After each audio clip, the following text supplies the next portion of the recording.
Okay. Hey, so today's episode of None Taken is a little different than anything else that we normally do.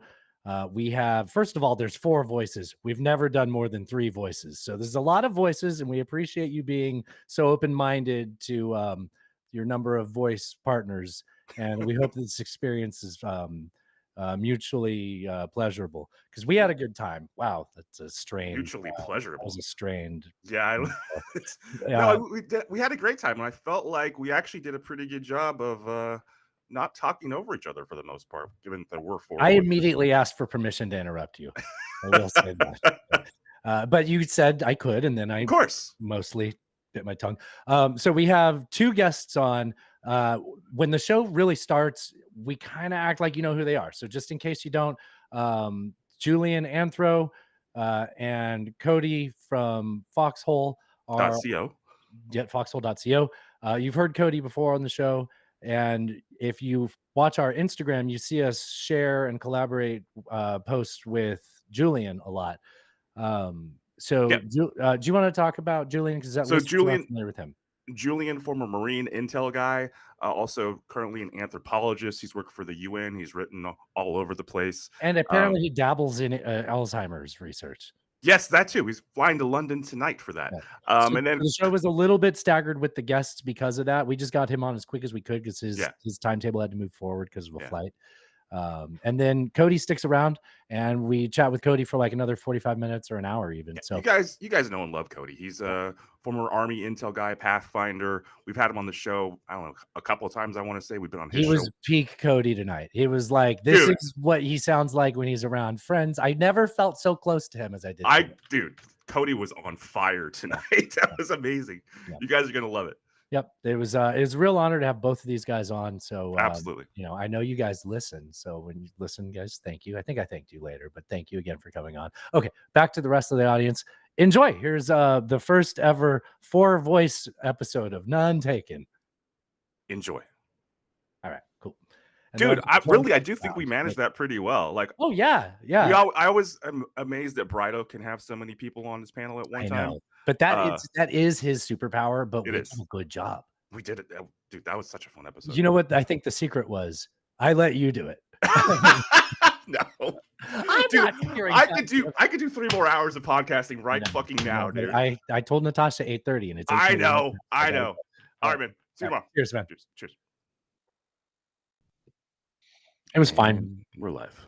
I was changed a compressor out on Thursday for this walk-in freezer, and then it was working on Monday. I wasn't at the job site on Tuesday, but then today I got an emergency call to come in. Actually, I got an emergency call to look at it this morning. Oof. So I get there and I'm like, what the fuck? This is like a brand new compressor. Everything was working great. I get there and the compressor's just toast. It's like it just sounds like when a compressor's bad, it just kind of makes like a rattling sound. It's like sort of. Mhm. It's just not pumping. And it took me forever to just admit that it was a bad compressor because it was like I just fucking put this thing in. Oh, Um, wow. yeah, but once I figured that out, the closest parts was an hour and a half away. That's 3 hours of my day. Right, there and back, yeah. Yeah, and then I found another parts house in town that had it. So I picked it up, came back, installed it. Once it was installed, it was pumping properly, but the on a walk-in freezer, the way it stops running is there's an indoor solenoid that closes the suction line of the refrigerant line. And when it closes that line, the compressor keeps pumping until it pulls the refrigerant out of that line, right? It's creating a Mhm. suction. Yeah. And then so that creates low pressure, and then you have a low pressure controller that when it gets to a set pressure that you set it to, it'll shut the compressor off, and then it comes back on when it gets to another pressure that you set it to. So the solenoid opens, that floods it with refrigerant, the pressure comes back up, it starts up until it drops down again. Oh shit. Sure. Hey, what's up, man? Julian. Hey, Hello. I'll let Cody know to jump in. Oh, okay. Yeah, especially if we get going a little early. Hell yeah. I How's it apologize. going, man? No, you're good, man. I Uh, appreciate you jumping on early, especially if you got to go early. That's great, man. I just didn't want to give you multiple conflicting instructions. oh, don't worry about it. It's perfectly fine. I'm glad you guys wanted to have me on. Yeah. Yeah. Yeah. Looking Here, let forward me to talk text to you. Cody. Hey, man, if you wanna come on now, we're rolling. Actually. Okay, I requested permission to put my camera on. I'm not sure. I can see you. Yeah, I can see you, but only like Yeah, it is not framed well. I see the top of SpongeBob and the bottom of you. Oh, there we go. That's better. That's Okay. better. Better? Okay. That's Yeah. better. All right. Yeah. How are you? I'm doing well. I'm actually I have to leave because I'm flying out to my job at NYU because I do research in Alzheimer's disease. So Oh, they have really? me randomly flying around the world all the time. Yeah. Oh, wow. Where are you going? Where are you headed? So today I'm just going to go to London for 2 days and come back by Saturday night. Wow. Damn. Yeah. It's Wednesday. Okay, so that's a whirlwind trip. It's annoying because I just live on jet lag now. So my sleep cycle is so messed up. Oh Dude, shit. I'm sure. Yeah.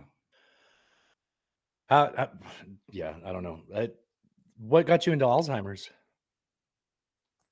Well, along with my journalism career, I've always been big on research. I've always been a science nerd. Like even in the Marine Corps, when I worked in Intel, I was always big on science. I did BDAs in Afghanistan where you just do bats and highs, identify dead bodies, and I was always into forensic stuff. So I was always a science person. So originally I was in pathology, a pathology assistant. And then I did research in forensic psychology because I just want to do research in PTSD in veterans. Sure. So I got recruited into Alzheimer's because PTSD veterans, Yeah. this type of stuff, it kind of mixed in with Yeah. Alzheimer's dementia. Yeah.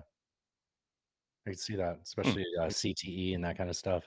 What do you think Yeah. about that there's new studies about the grenade practice, the grenade range being enough to cause that with that they did that. You saw the thing about that Maine shooter where they looked at his brain. I'm sure that's on your radar. Yes, I saw that as well. And I also saw research that stress is also a main factor. Like my priority focus, my niche in Alzheimer's is primarily sleep because I've noticed Uh-huh. we notice certain sleep patterns and lack of sleep socioeconomic issues in America. It could lead to actually more increased risk of Alzheimer's, especially when people have lack of sleep less than 6 hours a day. Now, is there any study into it? I don't know how to make this a joke, so I'll just say it not as a joke. The former president really loves to not get good sleep. Is there any chance he'll get like a 6-month advanced Alzheimer's disease that'll come on very quickly?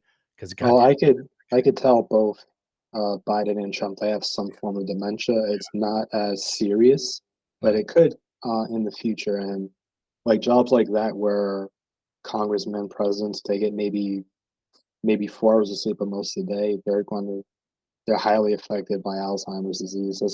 Ronald Reagan was one of the most perfect examples of that. Yeah, definitely. Are you familiar with the sundowner effect? I'm not, unfortunately. Okay. I remember hearing about that in the 90s. I don't feel like I've heard people talk about that in a long So time. I have a friend whose mother is going through some of that dementia issues right now. She's 78 years old or something, and she's lacks the ability to create new memories, so she forgets she forgets that people passed, her memories are 5 years old at best. She forgets her children moved around the country. She thinks her daughter still lives in California when she doesn't, that kind of stuff. And the sundowner thing is apparently a real thing where so in the evening she gets way worse and she'll even get violent at times towards her family. It's man, I of all the rough ways to go, that to me is by far the worst. Just losing your mental capabilities. That's the scariest shit I could imagine, dude. I'd rather fucking Especially for that window of time where you're cognizant. Yeah, dude, Yeah. that's rough. And just the impact because I've seen it happen before to other people as well, and the impact it has on the people around them, their families and friends, etc. Dude, it's fucking rough, man. Yeah, it's brutal. Yeah, absolutely. I do want to wait to get both of you on before we start asking questions because I'd hate to ask you a question and not hear whatever his combined input could be on it. I did send him a message. He isn't on here yet. Oh, that works. He's probably still at the gym, man. I He's know, doing right? squats and shit, Sure. bro. Fucking jujitsu training. I mean, we probably don't have. I mean, we don't have time to do about each other too much. So you have 30 minutes once he gets on here, right? Do I have the timeline right? Yeah, You need because I okay. yeah, You might because get I have a night flight, but luckily I live close by the airport, so it was easy for me to get there. Okay. You're in New York, right? Yeah, Okay, all right. I'm right by LaGuardia. It's like a 10-minute walk from there. I think we're Nice. going in. I think we're going in to LaGuardia. We're going in. We're coming out there in June. I already told my girlfriend got mad at me for inviting listeners to meet up with us. She's like, "We don't have time." I'm like, "Oh." Flying into LaGuardia is the Yeah. best because you get the best views of the city. Oh, from the awesome. airport. I don't think I've. I believe you have to sit on the left aisle seat though when Mm. you fly in. Oh, I'm going to be terrified the whole time because I'm on 737-800s. I just found Oh, out no. I've got an 800 there and back. Just bring a screwdriver just in case. You know, like They don't let you. They don't let you do that. put it back together on Yeah. the fly. Anyway, so we're going into LaGuardia and then we're leaving from Hoboken. I got some friends over in Hoboken. Oh, nice. Yeah. Hey, so can you tell us a little about you? Just because we want to Yeah. talk about We'll later get a little on. intro, a little Yeah. bio. Your background. Marines, right? Yeah, I was born and raised in New York City my entire life. I grew up in a military background family. My great grandfather was a code talker in World War II. Whoa. Oh, My wow. mom's side of the family is Navajo. My dad's side is Ethiopian. Oh, that's And my wild. grandfather's side, they're actually refugees from Ethiopia. When the monarchy fell and the communists took over, they fled and they ultimately became citizens here.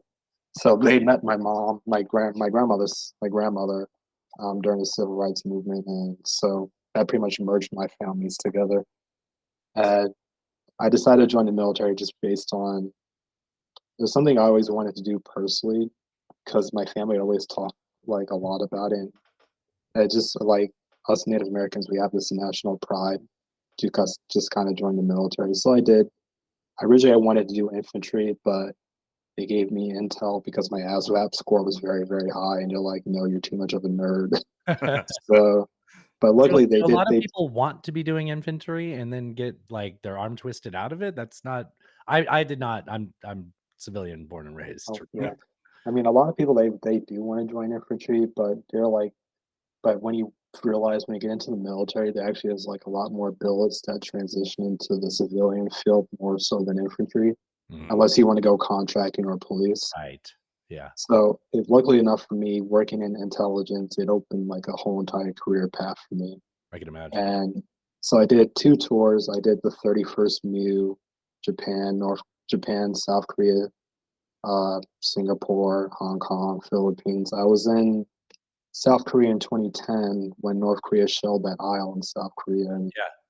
my unit 17, we were like on standby. Luckily, nothing broke out because that was actually, I consider that scarier than Afghanistan because we literally legitimately thought like World War III was going to happen based on that standoff. That's the rogue actor that DC is always worried about. Is like, we have a whole timeline, 28 minutes or whatever for when Russia sends shit up.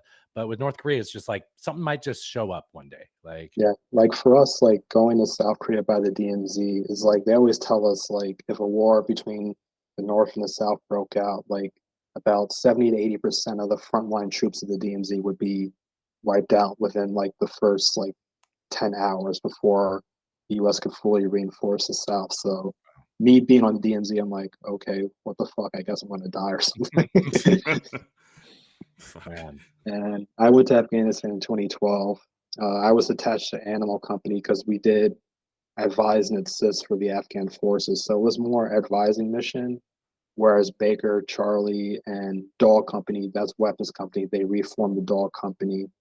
They did more of the outside combat stuff. But yeah, one of my two of my close friends, Taylor Bond and Curtis Duarte, that I actually went to school with. We went to Pashtun school together to learn Pashtun. Yeah.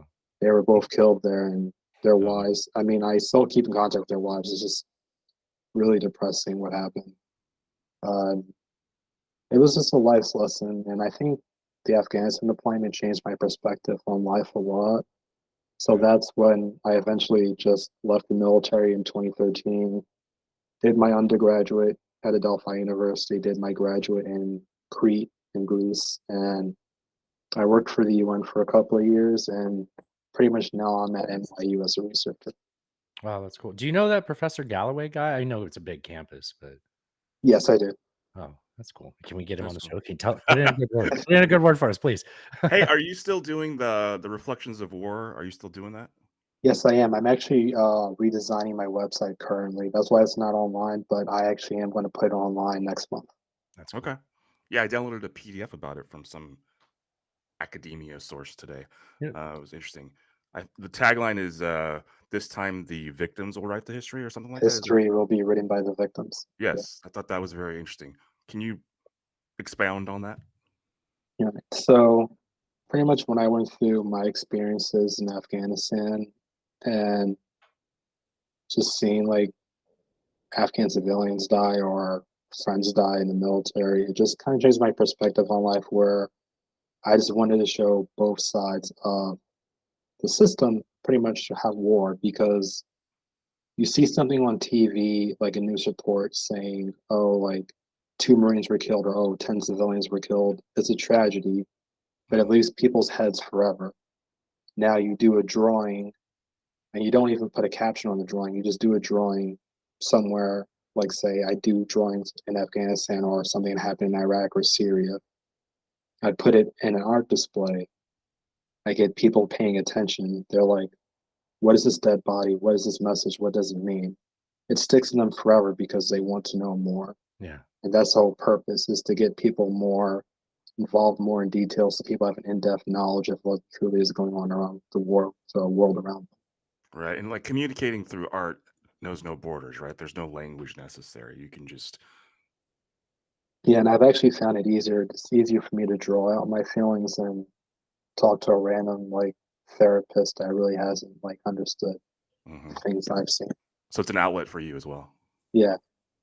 Especially because when I did work for the UN, I saw like I was actually in Yemen for several months. This is at the height of the war in Yemen. This is why I don't listen to people who praise the Houthis because the stuff I saw in Yemen between the Houthis and Saudi Arabia, I consider that more hell on earth than a lot of stuff you're seeing happening in either Ukraine or Gaza right now. When was that again? Did you say that? I'm sorry. 2018, 2019. Wow. Oh, that's like the height of it, right? Like Yeah, that was like right before like the ceasefire came into play. yeah, yeah. We talked to Scott Horton about that, and he's, one of the more like anti-war. If we stop changing the tires on the F-15s, they, the battle stops. And prior to their involvement in the current conflict in, I guess we'll say Israel or Gaza, I I I remember feeling frustrated that the U.S. was so involved in that horror, and now I just feel like I wish these fucking Houthis would stop doing this. Like I don't know. I feel more conflicted now than I was. It was easier for me prior when I was just like, I'd like the war to stop. Right. Yeah. Like for me, it's just like I completely understood why Israel. This is like why pissed off. I mean, you killed 1,300 civilians in the United States. I'm pretty sure we leveled cities for less. Oh, there'd be a response for sure. Yeah. Yeah, but the longer the war went on, it's just the more I understand why like policy is shifting, like why Biden is now going out of his way to try to get a ceasefire. Like right now, there's pretty much a standoff between Netanyahu, Biden over the potential operation at Rafah right now. And right now, Biden's just hated by both the Muslim Americans, the far left, and now the Israelis who, and even Netanyahu at this point, he's pretty much going to just campaign for Trump at this point. But he did that in 2020 and 2016 too, so Yeah. it won't be any different. True. But I mean, the situation on the ground there in Gaza is just tragic. I mean, the impact it's having on children and families, just innocent civilians, being casualties or losing limbs. It's horrific. And that's kind of why I made the Reflections War Initiative, because I just wanted people to see that there's always a continuous cycle of violence. Like Israel is going to win this war. Hamas is probably degraded beyond belief. It's probably going to take them several decades to even come back. But then you have over 2.2 million Palestinians who are going to be homeless and have this complete anger and hatred directed at Israelis, and the cycle's ultimately just going to continue and continue. Yeah, I mean, slice it however you want to slice it, but Israel's creating more terrorists by its actions right now in Gaza. I mean, that's just there's no chance that isn't happening. So, as you said, we just continue that cycle of violence, and nobody wins, and it's just, man, it sucks. Yeah. And I think, I mean, really, I've been writing a report, but I'm waiting until the end of the war to release it. But for me, I consider Israel's response akin to how the United States like lost public opinion of the world after 9/11. The Yep. entire world was like completely sympathetic to the US. I mean, I grew up in Lower Manhattan, so I was right by the World Trade Centers. I saw it fall at 10 years old. And everyone was completely behind the US, originally the invasion of Afghanistan. Then when the Bush administration veered off into Iraq and a war no one really wanted, and Abu Ghraib and the sectarian civil war that followed, it just completely damaged U.S. foreign policy, U.S. public opinion around the world. And yet Israel, who was completely everyone completely supported Israel after October 7th. And then it only took 1 week of hellscape bombing, and you saw how quickly public opinion changed around the world from the war. Yeah, I mean, especially in terms of like public opinion. I mean, there was an immediate response of people that were against it, but yeah, I think you're right. It was about a week. What were you gonna say, Alan? I was gonna say, as it should. I mean, I think the public was correct about that. Hey, Cody has joined us now. Welcome to the show, Cody. What's up, dude? Hey. I like the microphone. I don't think you had that set up last time we talked. No, I got richer. That Patreon money. Oh yeah, you got a ring light. Let me turn my ring light on. No, that's just a light. That's just a light. You go to like Home Depot, they're $4. Yeah, how you guys doing, Julian? Hi, what's up? Great. Hey, good. How are you? Good, man. Good, man. Good to see you again, Cody. Welcome. We have never attempted to have 4 people talk on this show before. I'm going to do my best because every part of me just interrupts constantly. I'm going to do my best not to do that. So I think in light of that, Alan, we didn't really talk about this, but you want to steer a little bit? Can I hand it over to you? Yeah. Okay. So first, welcome to the show, Cody and Julian.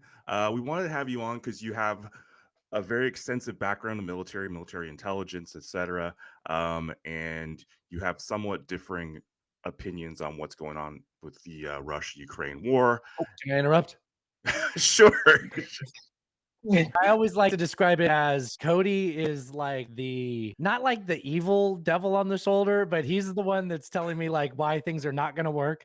And Julian's page is more like, look, this is total hell, but like Russia's fucked. And I'm like, well, between you two, I feel really even feel like understanding this, confused as hell. But yeah, I'm glad I don't feel as bad as you make me feel, Cody. I'm glad I don't have quite the rose-colored glasses I get from you. I wanted to have you on here to kind of like hash that out. So from my perspective, Cody's just like a super realist. Like he's just like, look, this is what it is. It is what it is. What are you saying Julian is then? Well, no, but I mean, I have more, I've interacted with Cody a lot more than Julian. So yeah. Anyways, all right, so let's go. So let's talk about it. So you had a post recently, Julian, about the decimation of the Russian officer corps, the lack of NCOs, and how you believe that's going to impact the war going forward. Can you kind of talk about that a little bit? Yes. So I've done some research, and Russia so far, they've lost close to 3,700 officers as of March 15th. And I believe this is going to affect a lot of operational planning going forward in the war due to not having an NCO corps. And NCO corps are a very big backbone of Western militaries, especially, I mean, it's one of the taglines of the Marine Corps. You have a complete top-down heavy officer corps in the Russian military who completely, you don't allow any type of critical thinking in lower troops. So despite the fact that a lot of Russian conscripts are gaining completely good experience every day, I mean, you have about 10,000 Russian conscripts that are coming into the country per month or rotating. They're not allowed to have any type of, it's like semi-autonomy of operational planning. And because of this, you have a lot of experienced commanders who are being killed, experienced commanders who are decorated from Syria, Georgia, or even the Chechen wars. And now you have the Russian military in a place where they've had a decorated Yevgeny Prigozhin who, well, we all saw what happened to him as soon as he had trouble with the Russian Ministry of Defense. And Yeah. we have Shoigu. Yeah, and we also have like pretty decent generals like Alexander Lapin, and I forgot the other guy's name from the VDV. But the thing is, Putin won't let them be generals. And that's the main issue. And I see that in right now in Western militaries as well, where generals aren't exactly generals anymore, they're more politicians. I firmly believe Russia's conscripts actually have great experience, and I believe a lot of Russia's reserve and conscripts have more experience than a lot of Ukrainian reserves. But the issue is, can they be allowed to think, and can they be allowed to have some type of operational planning going forward in the war? And that's one thing I wanted to just constantly emphasize on. Okay, all right. Cody, you've had a lot of posts recently about like Russian strategies militarily and how they differ from Western strategies in war. You wanted to come on here and talk about human wave tactics, you said. That's what you said. Let's talk about it. No, first off, yeah, Julian's incredibly right. The officer corps has had a big impact. Or they have been pretty much hit hard, and it has a lot to do with how they structure their army. Everything he said is true. There isn't an NCO corps. They have what they call contract soldiers. So they have their conscription, and then they have their guys who contract in and stay a little longer, but it's different, right? They fight different. They think different. How they want to fight, how they, define victory it's all different. And it's challenging to say the least. And so when you look at it from a hobbyist standpoint, or you look at it from a war college or Western standpoint, you're like, this is awful. And it's like, well, that's how they fight. They don't, he's right again about the conscripts, right? Like they have a conscripted army. It's going to do what they got to do. And it doesn't have the skill set to do even barely shoot, move, communicate, let alone combined arms maneuver warfare. But I mean, the same thing that you can say about Russia is the same thing you can say about Ukraine. I mean, the new general that just stepped up is USSR trained. They have a heavy officer corps. They don't have a good NCO corps as well. And so it falls back to, as we see this progress, from 2014 to 2022, we had about 100,000 Ukrainians trained by, both of our units. I mean, he's a Marine. I'm a 101st guy turned 5th group, but dude, the 101st had rotations to Ukraine. The Marine Corps had guys go to Ukraine, and we trained up about 100,000 Ukrainians. And it was just since like 2014. Yeah, 7. Okay. So what's that? That's 8 years. 8 years we had to get ready for this, and we only trained 100,000, which is about 3 divisions. Wow, they're all dead. Yeah. Those guys are gone, and so now we're kind of looking at this, and I would say right now is about the halftime show. And it's like, who's going to come out in this third quarter, fourth quarter and pull the win? And I mean, honestly, the more time goes on, the more the West forgets about it. We just had a spending bill, and it had Israeli aid in it. Yeah, right? God damn, man. They have a hell of a lobby. Yeah, they do. It's a whole other thing. It is one of those things that, as you look at it, the officer corps, going back to that point, is they're on the front, right? They're leading it. And in the Russian way of war and in the Russian system, they talk about how they want those lieutenants, they want those captains on the front leading those positions. I mean, for instance, as an officer, like, you usually only get in a 20-year career, you get your platoon time, you get your company command time, you get your battalion command time. That's it. So you get about 1.5, 3, 4.5 years of leadership. No, in the Russian army, you can be a commander forever. And so, it's exactly like he said, you can do 10 years on the front line with the Russian army and never go to staff. They have guys entirely devoted to staff work, like logistics, intel, personnel. And so they are losing that. But on the flip side, there's just so many of them, right? Like, if there's no NCOs, right? Like, there's how many NCOs are in a platoon, right? You got your 2 sergeants per team leader. Then you got your squad leader. So that's 3 sergeants, 4 squads, 3 times 4, you get 12 plus the platoon sergeant. So you're 13. So he's on his numbers, guys. Yeah. So, I mean, like, when you start thinking like, okay, there's no NCO corps, how many officers are there? It's like, well, there's a ton of fucking lieutenants running around, and yeah, they're kind of useless. I'll I was one once, I'll tell you that.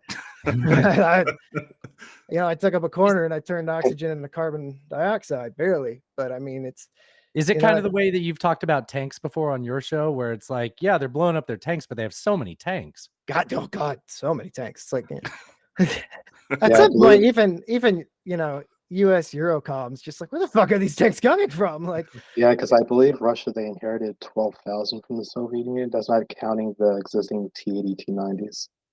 Yeah, that's a lot of tanks, man. That's a lot of tanks. So it's become oddly, well, maybe not oddly, but it's become politicized, this war in the U.S., right? It's not our war. What did anybody in Ukraine have to do with sending aid to Ukraine has become this sort of political hot button. One side's like, no, we don't need to do that. We have stuff to worry about here. The other side's, look, if we don't let the Ukrainians fight Russia in Ukraine, they're going to be fighting them in Europe or NATO. Give me some thoughts. Or at a minimum, we all have a set of rules we've agreed on, and one of them is you don't just invade your neighbor for no reason. Or sorry, ethnic the international denazification. Yes. I want to hear what you have said about what Alan said, but I'm going to forget this, and it's been bugging the fuck out of me. Putin's whole justification is our history of our country goes back to another country. You can't have another country be the history origin of your country. England. Ours is another country. I listened to that 2-minute history spiel. It was only 2 minutes for Tucker Carlson. Yeah. That was 30 minutes, bro.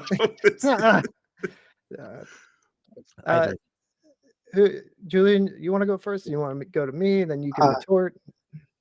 I'll go first. Okay. For me, this is what really just drew my red line through the war is Putin using historical claims, whereas it's just a regular war, whereas he was just probably just try to change the government into a more pro-Russian one, or that's it. But using a historical claim is actually having a very, very negative polarizing effect currently right now. We saw it in Latin America. Venezuela is now making territorial claims of Guyana.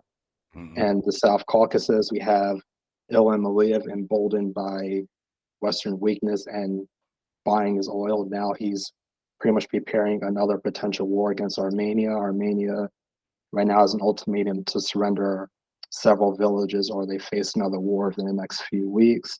We have Turkey's Erdogan, also a NATO member, rogue NATO member. One of the most rogue is obviously still has territorial claims on the Greek waters, Greek Isles, and that's not even including the ongoing standoff in Cyprus, which tensions are heightening there again. We don't talk about Cyprus. And that's not even counting Xi Jinping, the Chinese claims, which is in their constitution, that they should take Taiwan even by force if necessary. And it's just one big domino effect where Putin is pretty much gambling on Western weakness.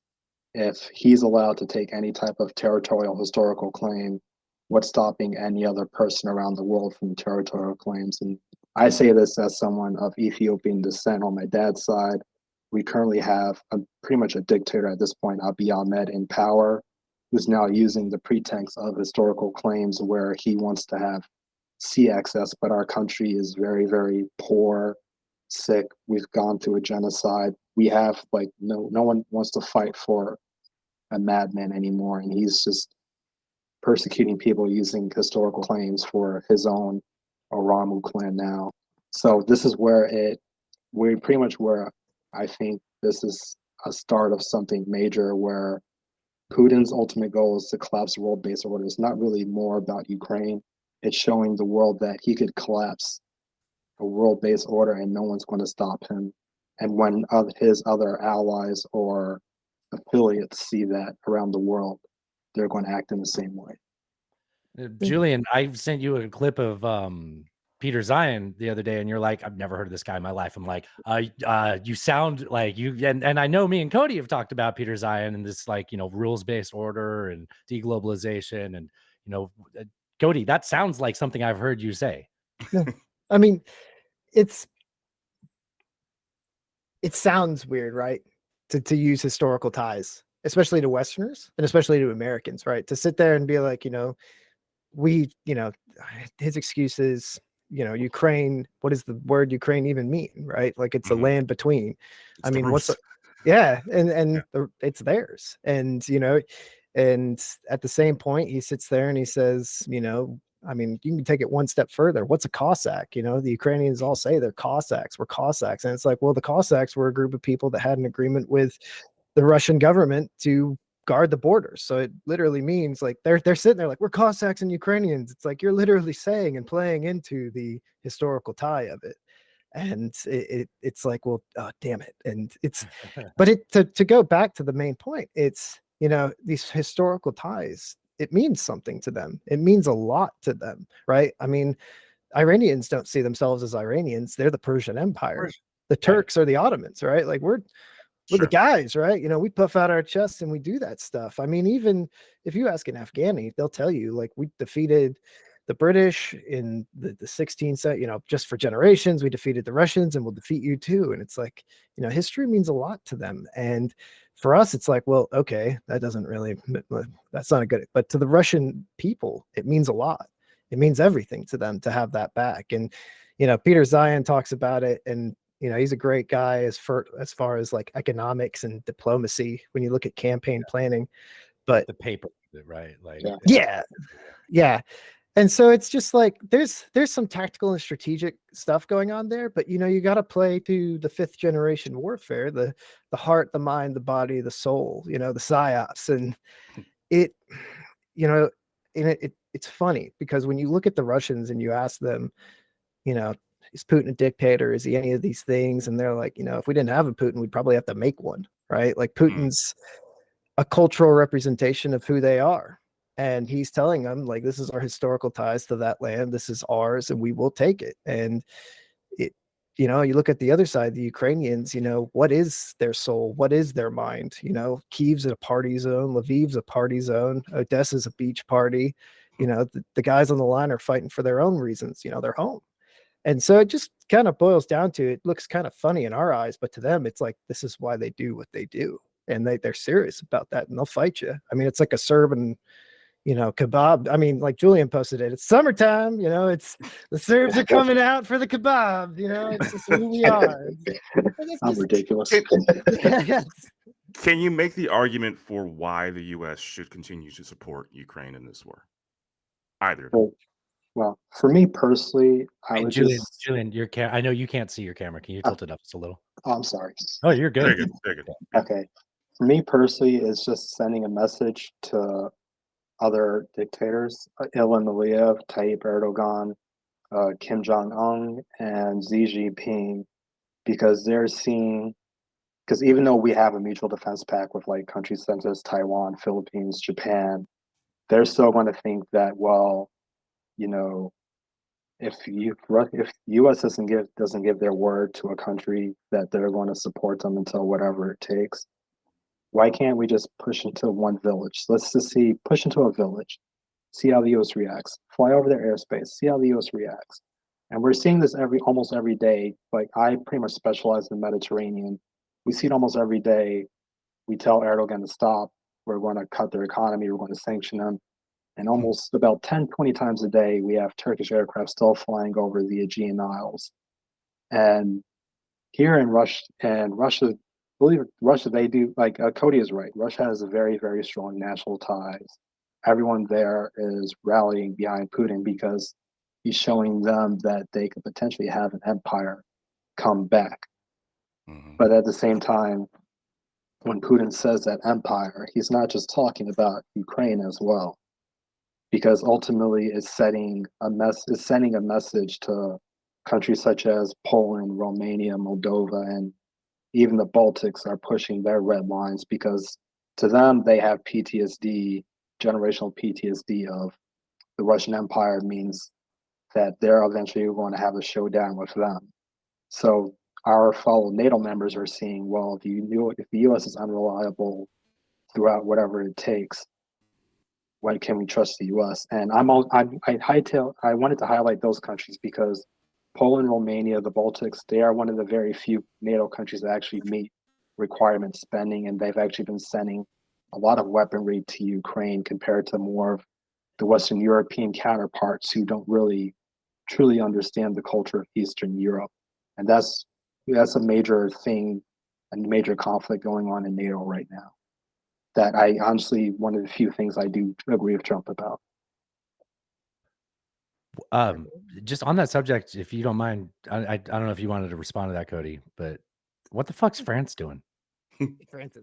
France is one of those fly balls, right? Like all of a sudden they're doing one thing where they're like, we're gonna send troops to Ukraine, maybe, and then they start giving Milans to the Armenians and telling the Azeris to fuck off, and it's like I couldn't tell you honestly. They're a wild card in our little group of sunny Philadelphia NATO members. Like they're Yeah. Macron's wild, and I mean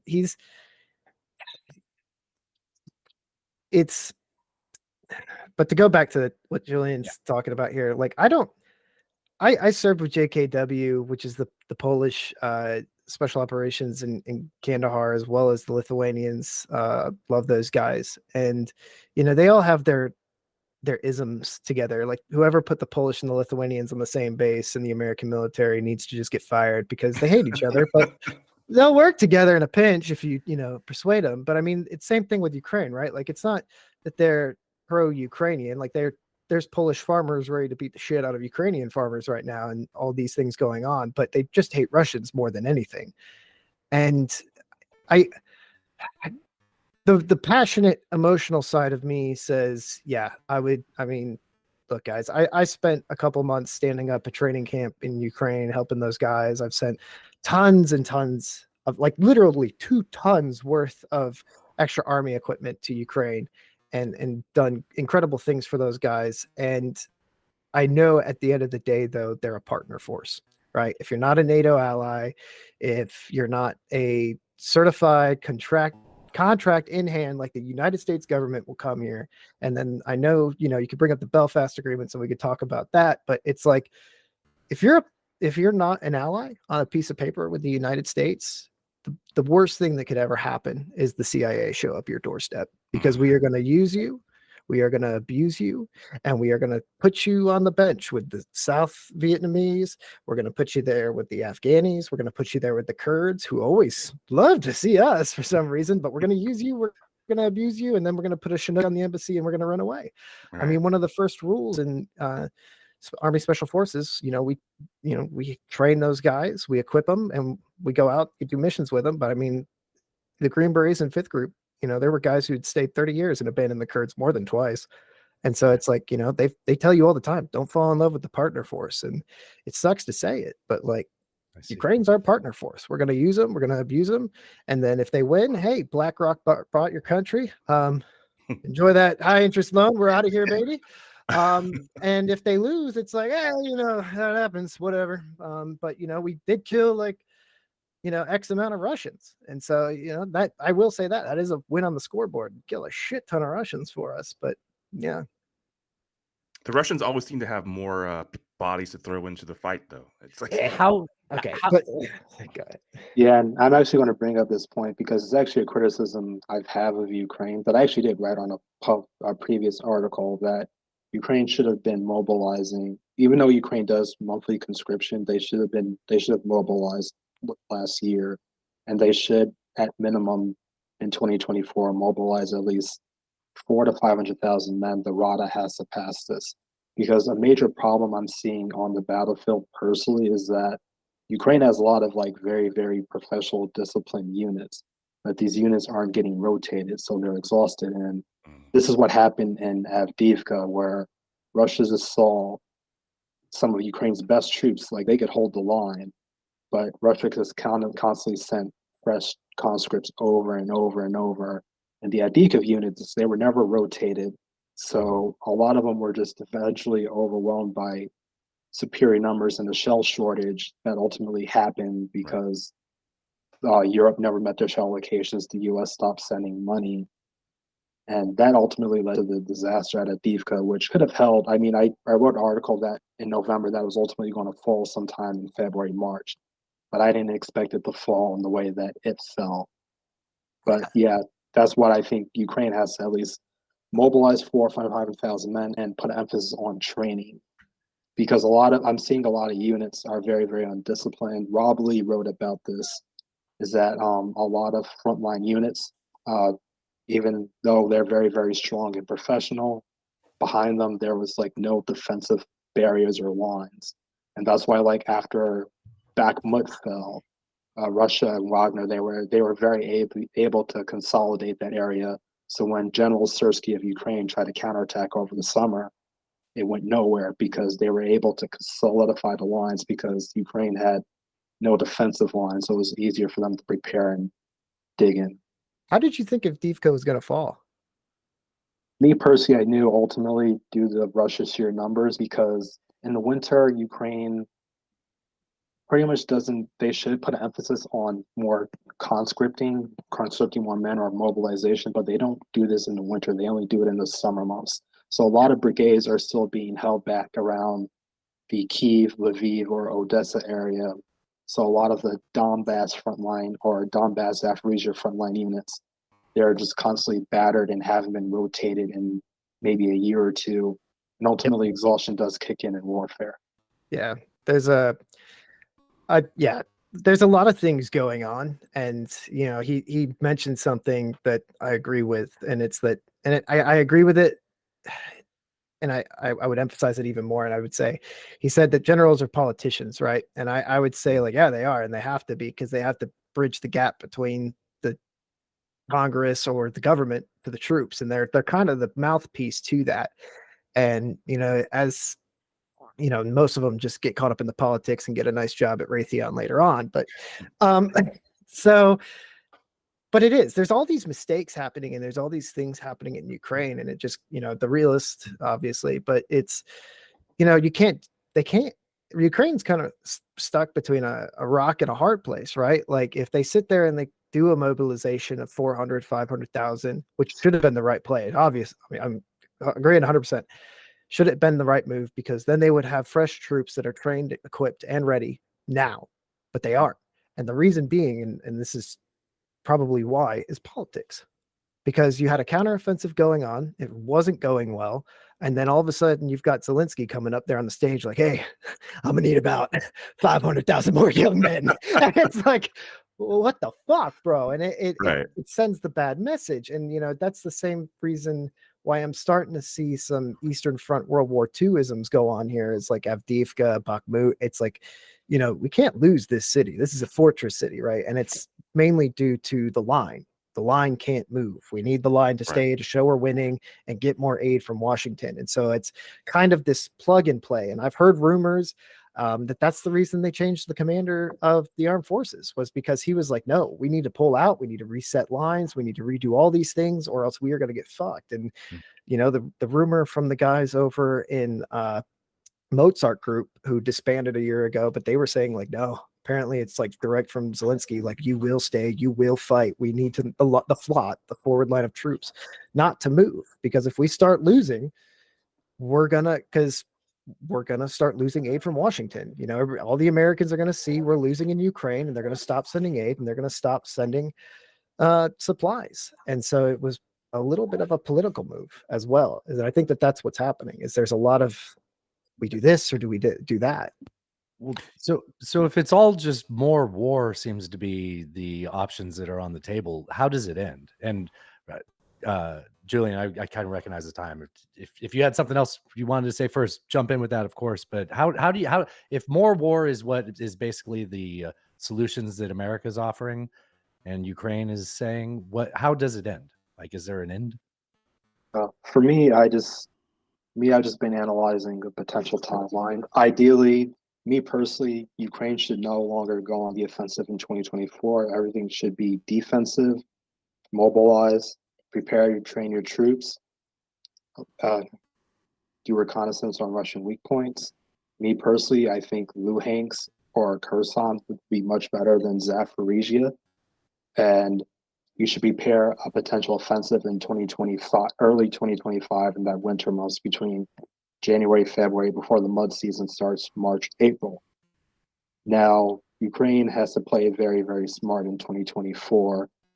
Continue attriting Russian forces, continue consolidating fortresses, build your defensive lines. Because in early 2025, depending on who wins the presidential election, Ukraine has to show that they're that they did all the things that they were expected to do. Mobilize, train your troops, rotate, gather support, prepare a major offensive that everyone can agree with, that won't result in a disaster as we saw just prior summer. Now, 2025, I think, is the most decisive year in the war, depending on how Ukraine's offensive go or Russia's offensives go. I think Russia's going to do one more offensive this summer, and I think that's going to be around the Kupiansk area, but that's it. But if Ukraine can't have any solid, tangible results, I do think the West is going to ultimately force Ukraine into a settlement negotiation, pretty much like a frozen war, Iran-Iraq war, but except this time Russia has a 17% territorial gain. And whatever happens from there is just, I don't know, but I know there's a lot of rhetoric going around Eastern Europe saying if we can't trust the U.S., like Poland's foreign minister said, we should restart a nuclear program. So I have no idea what's going to happen after that. But I do think this is where the war is heading, is 2025 is the most decisive year. I think Poland should, but yeah. Can I just go back real quick to you talked about one of the factors in Avdiivka was the lack of supplies. Obviously, fatigue was a huge issue as well, but the lack of artillery shells, etc. You had a post recently about how the Koreans are sort of using this as a proxy war. Bad Korea supplying Russia with all their shells. Yeah, a lot of them don't work, but some of them do. Can you talk a little bit about that before we lose you here? Yeah, so pretty much South Korea was the second big supplier of Ukraine shell-wise in 2023. North Korea is now Russia's biggest shell supplier. And ultimately, these are pretty much the two Koreas are now engaging in their own type of shadow war, proxy war, preparing, because as of right now, South Korea is one of those countries that are like, even though we have a defense treaty with the U.S., should we restart a nuclear weapons program? And they're very, very weary of Kim Jong-un's intentions. He just broke any type of diplomatic ties that South Korea tried to build the past 7 years. Much to Washington's ire, South Korea actually did try to extend their hand. Now, North Korea says, we no longer want unification. We just want destruction of the South in the U.S. So for South Korea, they're banking on a Ukrainian victory to show North Korea that we could support our partners, and hopefully our partners will support us back if we were to go to war with each other. Now, North Korea, their shells, despite being a lot of them being duds, they're actually very, very effective. North Korean shells, due to the fact that North Korea has a slave army, they could produce shells like out of nowhere, constantly, all the time. They may be duds, but a lot of them you can mask troop movements, construction. In Avdiivka, Russians built tunnels underneath and bypassed Ukrainian defensive lines, and that's actually how they took the city, is that they used North Korean shells to mass construction and caught Ukraine completely off guard. So that's pretty much what I just wanted to put there. Oh, that's clever. Do you got to get going now, man? Yeah, in a couple minutes, but I just wanted to say thank you guys so much, and thank you, Cody. I'm actually glad you gave me your emphasis on this war today. Oh, yeah. Oh, there you go. Yeah, no, I read all your articles. I was like, man, we agree on like 85% of shit. I was like, what the fuck is going on right now? Like, if you must not be reading the same things. Like, fucking. Yeah, I know I'm a science nerd, but if you ever are in New York, just let me know. Just message me. I'm always in New York if I'm not traveling around the world. Right now, I have to get ready to go to London for a stupid research conference. But it was an honor talking to you guys today. Hey man, it was awesome having you on. Where can people find you? What are your projects, your socials, etc.? Well, right now I'm Julian Antho on Twitter, Julian Antho 2 on Instagram, and anyone can just Google my name, Julian McBride. I'm pretty much all over Google. Yeah, I'm just a complete nerd. I looked at your link tree this morning. And I was like, God, where is this guy not published? Yeah, there's quite a variety. it's like kept scrolling. Yeah. I'm like, when does it end? No, man, it was a blast having you on. I was supposed to go on CNN, and I cursed out one of their senior editors one time. So, I consider that a blessing, getting banned from CNN. Hey, man, you and Trump have two things in common now, man. It's been great having you on, man. Thank you. Yeah. Thank you. Safe travels. All right, cheers. Cody, can we stick around and pick your brain a little? I'm good. Yeah, I'm always here. What do I do? Well, we were hoping to have him for a bit longer than that, Yeah. but he had to catch a plane. So man, he's gonna hate this. He's gonna hear this part. And he's gonna be like, "Master Spade." Now he's got the whole floor. Like, no. Yeah. God damn it! Did I hear a kitty cat earlier? No, dude, I've got 4 dogs. I got a new puppy, Oh. and like he's a pit bull lab mix, and he likes to beat my little that sounds terrier. adorable. No, he's a monster. He's just over there like fighting. There's no toddlers, right? Do you have any toddlers? No kids. Yeah, Man. you're fine. Yeah, just fat little country dogs eating fried steaks and stuff. What do you want? But nothing wrong with that. I was gonna say, I was like, no, man, like Ukraine needs to cease fire or surrender next year. Like that's it. And I mean, yeah, like well, no, I forgot that's what we were talking about. Yeah. Well, yeah. I mean, I didn't get your side of that. Yeah, I've been saying to Alan, like, I mean, that's not what I would like to see, but a ceasefire. I mean, people act like that doesn't mean it's an opportunity for you to. People are like, it's the same thing people say with Israel and Gaza. They're like, well, if there's a ceasefire, they're just going to regroup. It's like, all right, well, you can regroup. Like, maybe that's not a bad thing to do. Like, have you ever? It's like when you and your partner are fighting, and you're like, can we just take 5 minutes and see if we want to keep doing this 5 minutes from now? Like, right. So for that ceasefire to work, though, what do you think Ukraine has to give up? I mean, obviously, it seems like the predominantly Russian-speaking areas of Ukraine have already been fully Russified, essentially. You've given Russia a blueprint for how to get another 17%. Yeah. So I mean,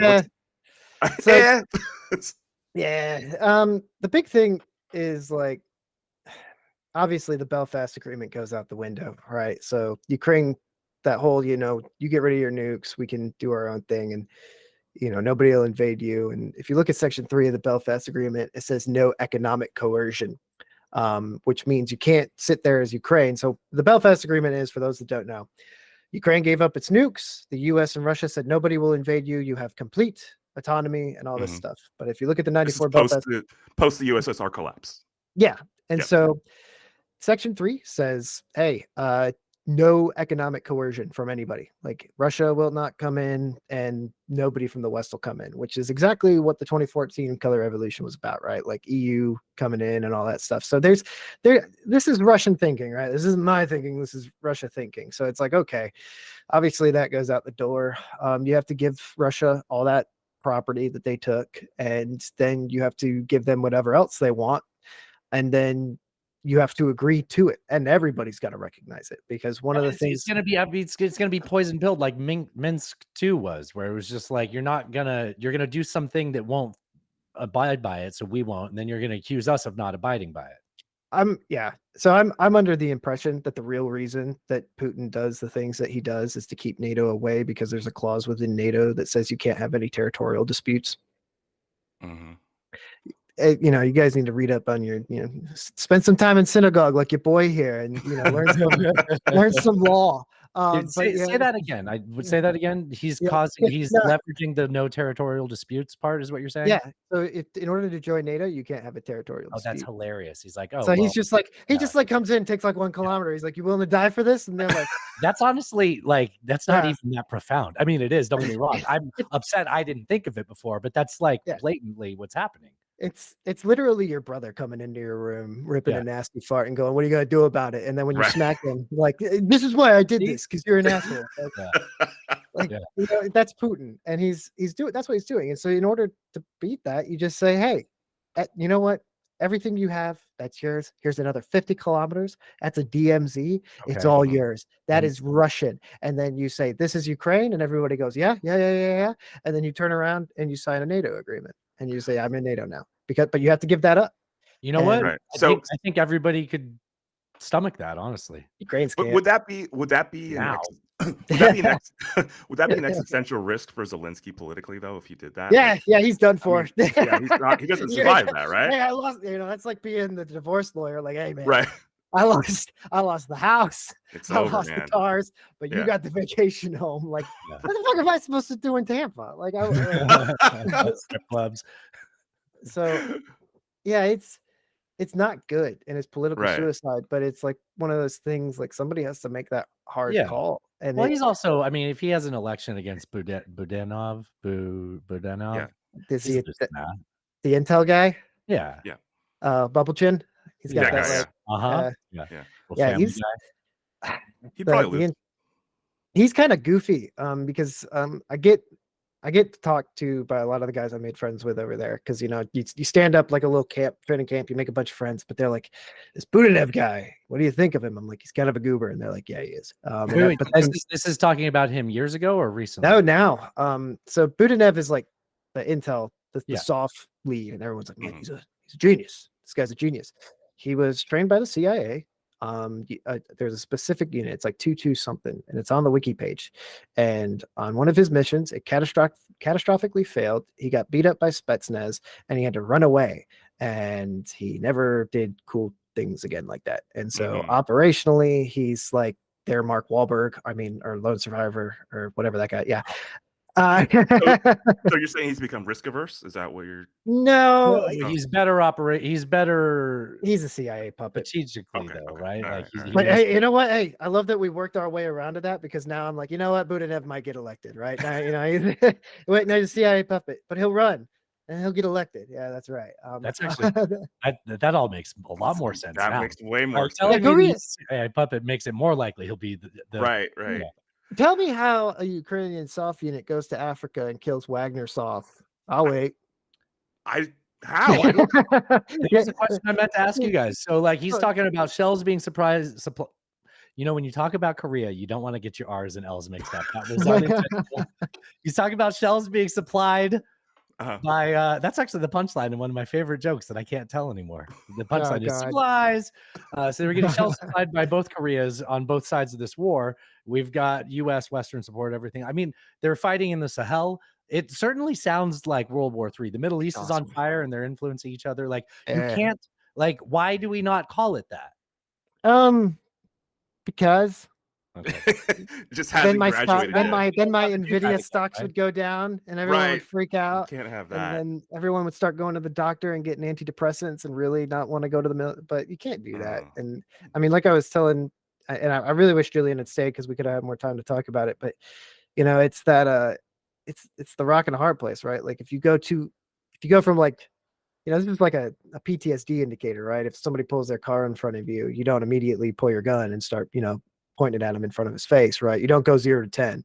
You got to kind of like match that energy so you don't freak everybody out. And nobody wants to see Biden, come in here and be like, we're doing a draft. We're going to do all this stuff. Like, why is Alex Jones president? Okay, Alex Jones is president. There's way too much energy for sleep. Yeah. Alex Jones is president. He's like, we're going to start doing a draft. We're going to start building so many tanks. All of South Korea is just going to build ICBMs. Like, we're just it's all over. Like, nobody wants that, right? Then almost, stock market plummets, everybody freaks out, everybody starts running to Canada again. And so your Jones is getting better. It is. It was good before, but it's amazing. Yeah. Have you been spot on to it? I got a lot of friends who send me stuff, and now that he's back up, now that Infowars is back up and he's done with his court stuff, I'm like, man, he's another dollar in the Alex Jones is right jar. Like, but yeah, I mean, but to answer your question, to play this from an OSINT perspective and not give away the fun stuff, right? If you go on to Google, you can type up CIA ground branch kit, and you type that in Afghanistan, and you'll see this weird looking uniform with like a weird looking AK, and you're like, that's not an American uniform. We didn't carry. They were dressing like the ANA. They were dressing like the commandos, so you couldn't tell who they were, right? So a bunch of Afghans land, and then there's like one maybe really tan dude, and it's like, well, that's a CIA operator. All right, so like if you got 24 white dudes with AKs in Africa and they go beat up a bunch of Wagner dudes and they go, yeah, Ukraine, and it's like, was that Ukraine? That looks like a linebacker from Texas A&M I knew once. Like, no, it's probably ground branch. Like, and then just waxing Wagner and then putting a little Ukraine flag. Like, yeah, like, hey. It's like the cops sprinkle some Coke on him. Yeah, just a little Coke. He'll be fine. He'll be fine. Actually, so let's talk about the terrorist attack in Moscow on Friday. So Julian had a post. I wish he was still here. I could ask him about, but he said, don't Google Ryzan 1999. which essentially was where they I listened to him. I didn't Google it. What is that? so that's like when they blew up those buildings. Yeah. Oh, this is the Chechen apartments? Chechen War. Yeah, they started the second Yeah. Chechen War, and then it turned out that the guys that had the explosives were like FSB, and it was like explosives that are only made in Russia. Right. Yeah, exactly. And so it's like, well, was that seems like a false flag operation? I mean, people are speculating that what happened, at that concert is similar. I don't know. What thoughts? Man, Julian's gonna hate this. Because I wish he could defend it, but right. It's because he also wrote in that article, because I read a bunch of his stuff. He wrote that this is proof that they're sending all their guys forward, and that they don't have a lot of manpower to watch the internals of the country and stuff like that. And I kind of drew a different opinion from it. I thought, I was like, damn, that's a lot of MSB agents still around. Like that's a lot of, and they're the good dudes, right? Like that's your tier 1 guys there. So it's like, all right, if the tier 1 dudes are in Moscow, like why aren't they at the front? And it's like, okay, well, that kind of goes back to like, what's Putin's plan? Just attrition and defense and all that stuff. But man, they went full Mike Tyson on that guy. They made him eat his own. They made him eat. Did you watch that? They made him eat his own ear. I chose not to. I heard enough. I can imagine what it looks like to have someone eat their own. And they went to town on us. Oh my god. Oh, I also saw the results of that, and I can imagine what it looks like to move someone's face around like that. Yeah. No, dude, they like. I've seen enough violence. I don't mind skipping it these days. Yeah. Like, they cut his ear off. They fed it to him. They electrocuted his balls with a car battery. Like they went, with the field phone. Yeah, and then the other thing, Jack Bauer. You say Mike Tyson? They went Jack Bauer on him. Full Jack Bauer. Yeah. Why do you have? Yeah, he's just like, why do you keep a spare battery in the car? It's like, like I don't. I mean, it was weird, right? So you guys know that they were like claimed by ISIS-K, which is the Afghanistan branch, and we were joking on the Patreon podcast. We were like, or no, not the Patreon. I got another podcast coming out with an old Intel buddy of mine. But no, we were joking. We're like, did they like podcast episodes? Oh, I'll put it on Spotify, foxhole.co, or so it's all out there. There's a Patreon there, isn't there? Yeah, there's a Patreon, and for $5, you too can become a man. Are you tired of the day-to-day grind and office hellscape? I know I was. That's why I quit. And my wife provides for me. And now she says I have to do something. And this is that something. You can spend $5 and be a man in our Discord. Do everything from physical fitness, Helldivers 2, Arma 3. Let us make fun of you. Post feed pics. We don't care. Patreon. That's selling a Patreon right there. Yeah, but sorry, we digress. What were you saying? That's why I can't come on here. We derail every time, guys. Like, we were joking about because they're ISIS-K and they're in Afghanistan, and we were joking because like, dude, they live in deplorable conditions where ISIS is. Like, they're like, we're gonna get rid of all the electricity and all the internet. It's like, good, we never had it. Well, oh shit. Like, fuck. And so what do we do? But I was like, how did they fund that? How did they like go around and like, it's like church, they're passing that little wicker basket around, like, put $1 in for a terrorist attack, bro. Like, we need you now. But it's, to be real honest, it's weird to me, how far and how fast they go. I know I sent Dustin and the page a post about this guy who's just like deep down the rabbit hole on the Chechen war, and man, do those Chechens get around. They're like, it's amazing. Chechens, though. Yeah, they're Tajiks, and but I mean, like, Tajiks, Chechens, they can intermingle. Opposite side of the Caspian. Yeah. Okay, all right. What's a Caspian but see between? They're steppe people. They're steppe. Yeah. Okay, we'll stop. I'll stop that. Why? I was about to say, dude, if I lined 10 Caspian natives on the line, could you? That's Tajik, that's an Azeri, that's an Armenian, Turkmenistan. That's a Turkmen. Probably not. No, but it's weird to me how they get around the Chechens. There's and this is another one for Julian, and he can answer it when he listens to this, is like, they get around, and it's a lot of like Turkey helping, and those guys did go through Turkey, is what I was seeing When you Go say ahead. get around, you're talking about they show up on different battlefronts? Dude, All it's over, wild. yeah. I Oh just my wanna god. make sure. Yeah, Yeah. so hold up. So I posted something a long time ago. I was like, those are some really nice M4s that they have in Afghanistan. Like, how the hell did they get? And it was like a year after the fall of Afghanistan. I was like, there's no way a rifle is that clean. And everyone was like, no. I was like, well, dude, there are guys who fought in the Chechen War in the 90s, went to Afghanistan in 2001, showed up in Iraq, and then they got a ticket to Syria. And like, they're just like on war 5 or 6. And like, when I've said it before, but you know, when you're in a briefing for like an operation and someone like myself comes in and goes like, we got about 12 Chechens in this area, the whole room goes, oh, because they come to party and like, Mm. and you know, they're not to be taken lightly. And if from what I have seen and from like the logistics of it, it just doesn't make sense for it to be Ukrainian. You know, I would, The attack in Russia. yeah, here's the thing. I wouldn't say I'm not gonna take the you know, Ukraine is gonna lose hat off, put on the real, you know, counterterrorism hat. They may have gone to Ukraine. They may have done some work there, fought some Russians, fought on the front, got some gear, got some money, done something. But I mean, they may have lied. I mean, I've seen a ton of posts of people sitting there saying, like, especially in Armenian groups, because what happened in the Armenian Azeri offensive, like 2 years ago, 2 or 3 years ago, 2020. yeah, 2020, there was ISIS fighters there. And there were ISIS guys in the Ukrainian units and in the Russian units. And it's like, well, those are Chechens and they get around. And like, they're like Jawas, man. If you're if you're in Tatooine, they're there, right? Like, so I'm The gonna wait. Jawas went and shop in your neighborhood. Yeah, Houdini, like, get out of here, you little Chechens. Like, they go hard. And so I'm gonna wait.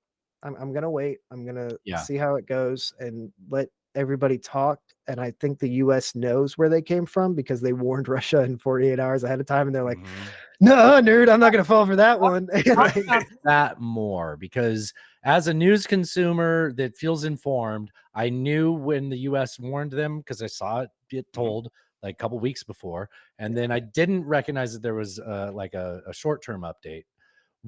What is that? Like, how do those communications happen? How are those communications normally treated, even when they're among adversaries?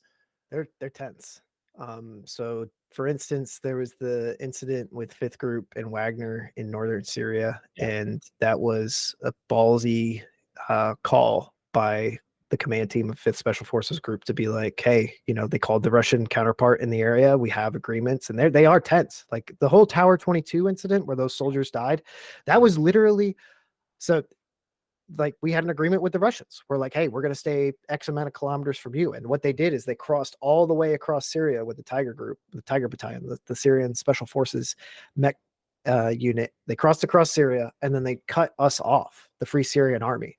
And so the North and the South couldn't connect. And then they just slowly walked us down to Tower 22 in southern Syria, which is where that drone strike happened. So we take it incredibly seriously when we work with like the Russians or the Chinese in that area. And it's very, you know, that Wagner strike didn't happen lightly. It was a very ballsy Green Beret who made that call and killed those guys. So when you pick up the phone and you start talking to Russia, like, hey, like, no shit, like, we have a policy. If there is a terrorist attack like ISIS or ISIS-K, the Taliban, Al-Qaeda, whatever, like, we want to work with you on it. It was such, if you read the book, 3 Dangerous Men, we were working with Iran in Afghanistan before we invaded. We were working with the Iranians to build a target list of the Taliban. And then George Bush was like, they're part of the axis of evil. And the CIA went, oh my God, like, stop. We just had a meeting last week. Like, and so when we say we're going to war on terrorism, like, brother, man, we will hunt you down and we will get you. You know, the intel apparatus has changed dramatically since I've left. It used to be a couple days, and now we're getting to the point that like the 2030 vision of the intel stratosphere for not just NATO, or sorry, not just America, but Five Eyes as a whole, we're not going to be forward deploying as many dudes as we used to. So guys like me are going to be even more rare. And then we're going to send intel back to the States. And then we're going to have AI computing, like with Blackwell and stuff like that. There's new targeting systems that are coming out, which are like an app on the commander's work phone.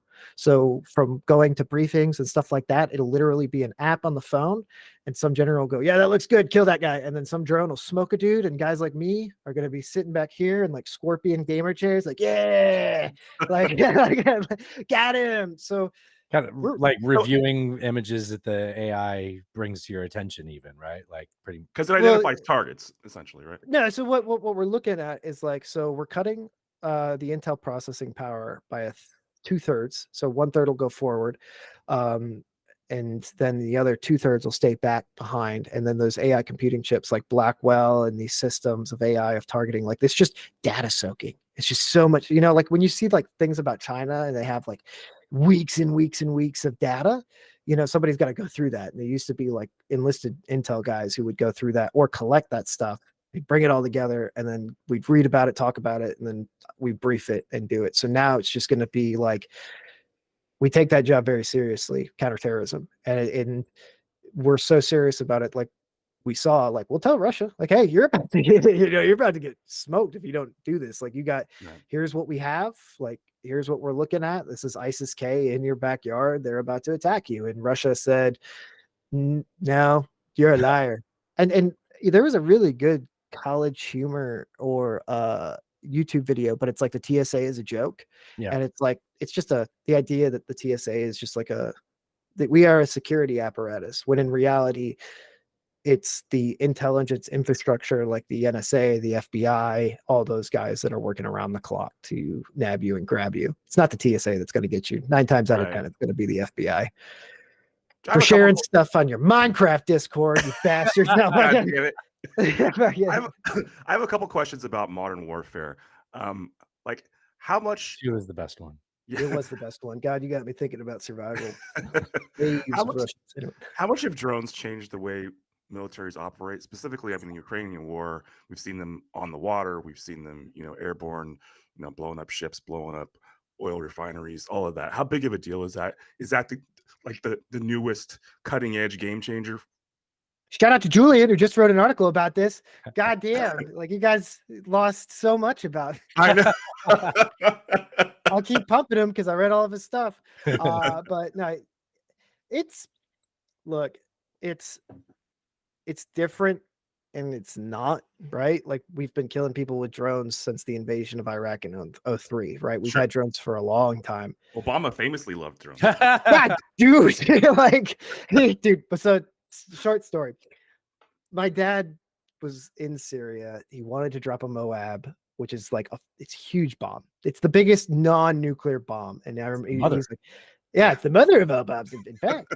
But he wanted to drop a Moab on ISIS, and like they were like, no, that's not happening. And Trump was in office for like 5 days. Dude, the next deployment cycle. He's like, where can we put this? And I got to see it. It's in Nangarhar, East Afghanistan. They were like, hey, I got there. I wasn't even there 24 hours. And they're like, hey, you want to see the Moab? And so they had the video, they had the workup, and then they let me fly a helicopter. I'm like, damn, it took a chunk out of the mountain. Like, whoa. So it hit an ISIS target full of tunnels. And so like, it's always funny because like, yeah, Obama loved drones, but then Trump comes in. He's like, where can we drop this? I need to let people know I'm in office. And there was just some ISIS cell on this mountain who thought they could dig a tunnel, and they were digging bodies out of there for like a month. It was Don't wild. You remember that was when CNN was like, well, this is very presidential of him. That was dude. Were like, they were making fun of Kofefe like 5 minutes ago, and then they were like, well, finally he's presidential. Yeah, sure. Yeah.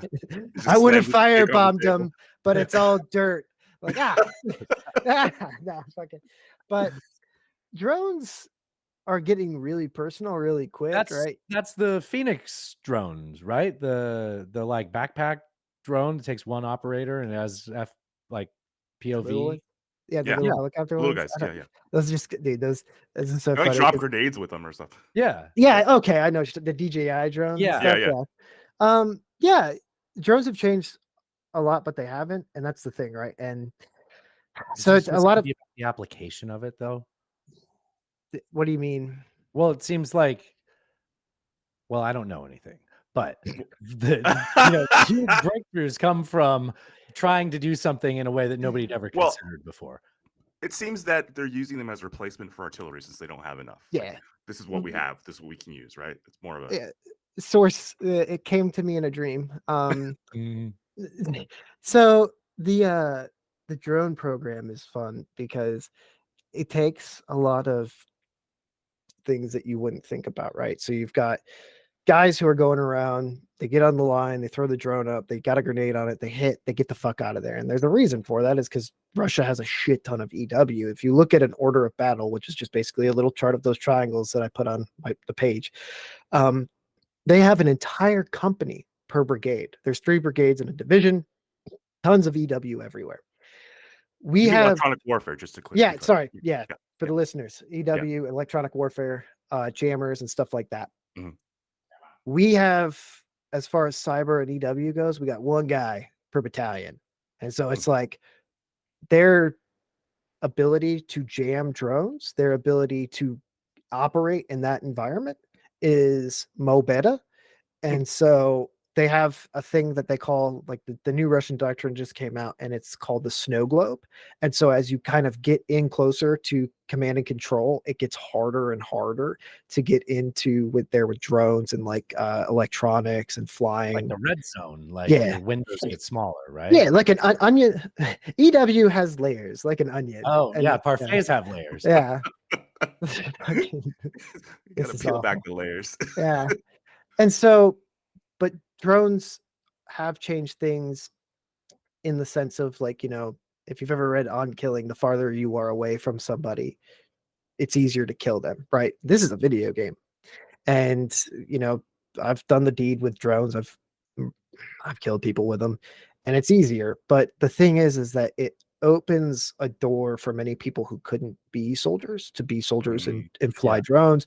But there's a certain aspect to soldiering that you need to have, right? Like, shoot a guy in the kidney, right? Am I going to drop a big grenade? What are we dropping here? How are we going to kill him? You start dissecting the act of it, right? Like, do I want to kill an NCO? Do I want to kill a recon guy? What am I looking to kill? Am I looking to kill the leader?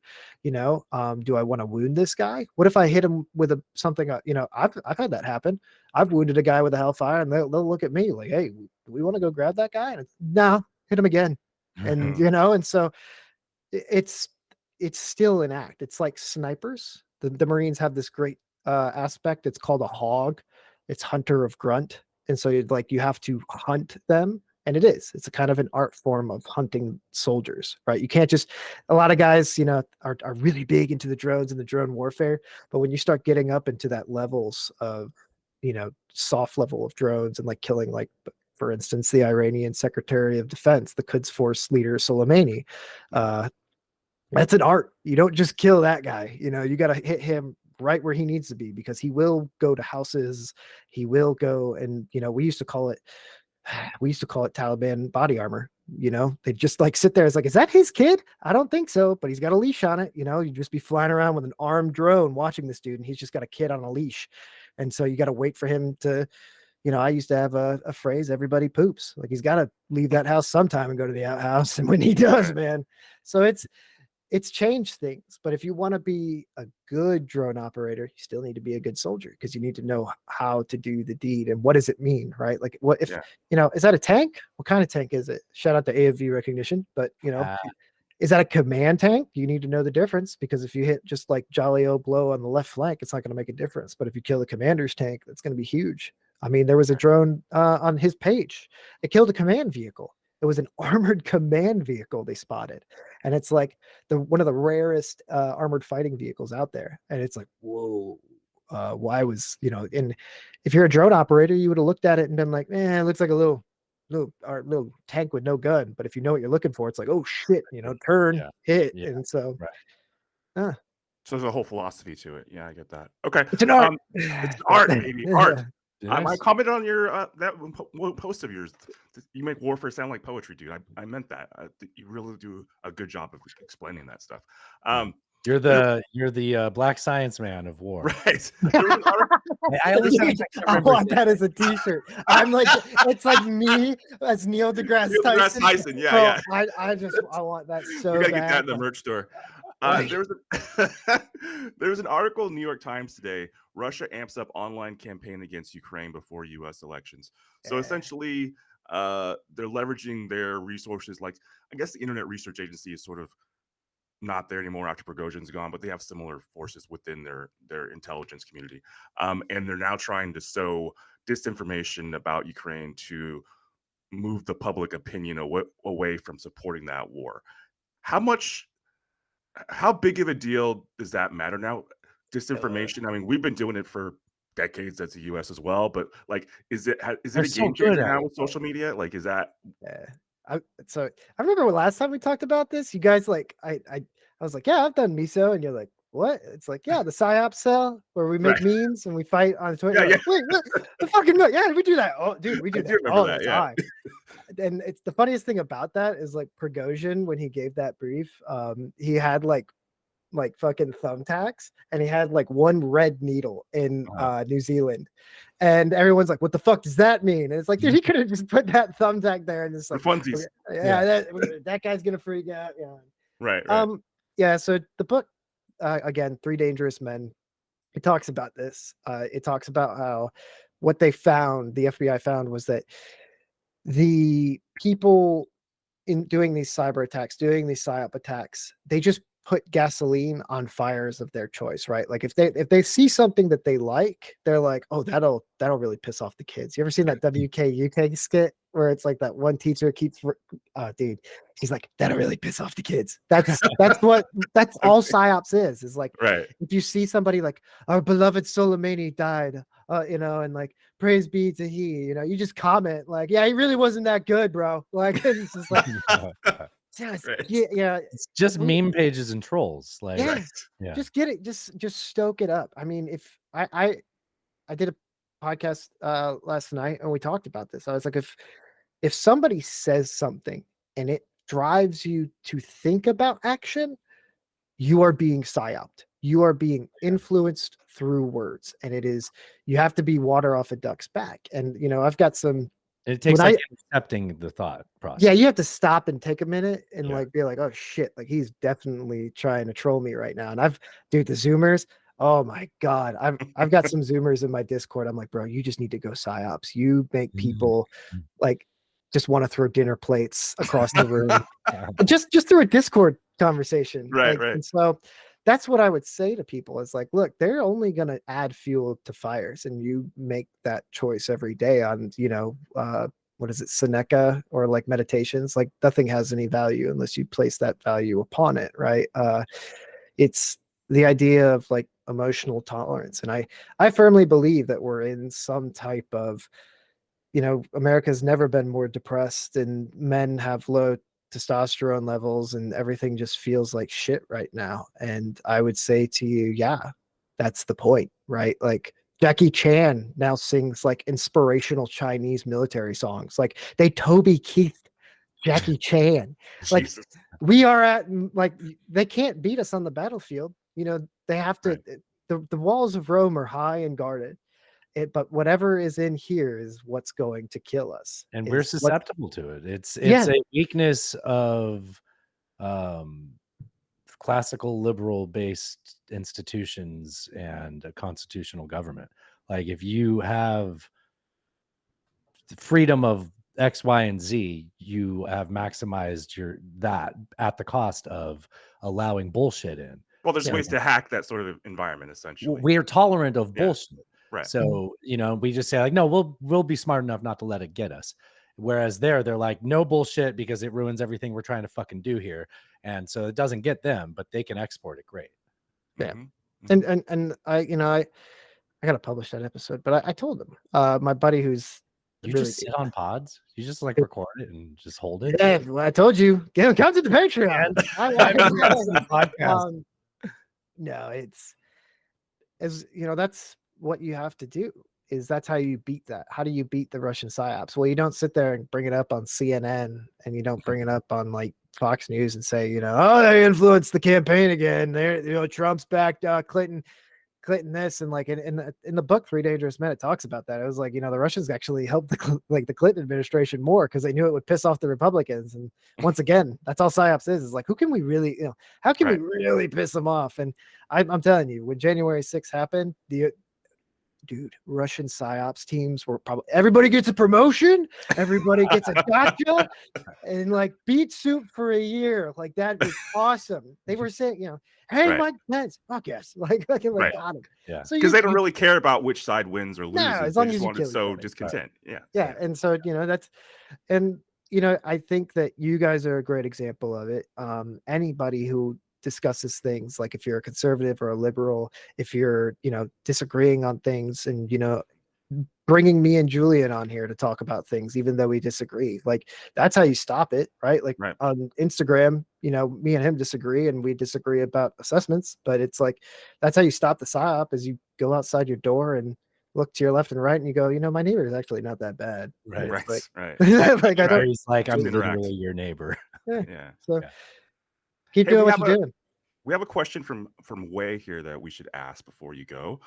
He said, "What are Cody's thoughts on Russian Black Sea Fleet unable to continue to base in Sevastopol?" All right. When was the Black Sea Fleet actually good? Point me to that. That's what I would say. Okay, that's fair.